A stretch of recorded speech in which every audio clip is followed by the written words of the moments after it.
এক গ্রামের রাস্তা ধরে রাহুল ও অভি হাঁটছে। রাহুল হাসি দিয়ে বলল, অভি, আজকের দিনটা বেশ সুন্দর, তাই না?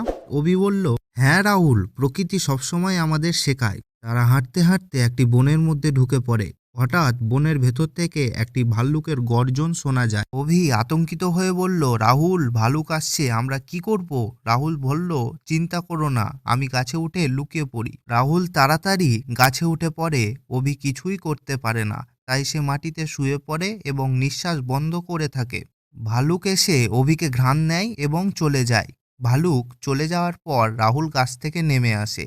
রাহুল বলে, অভি, তুমি কি করছিলে? ভালুকটা তোমার কানে কি বলল?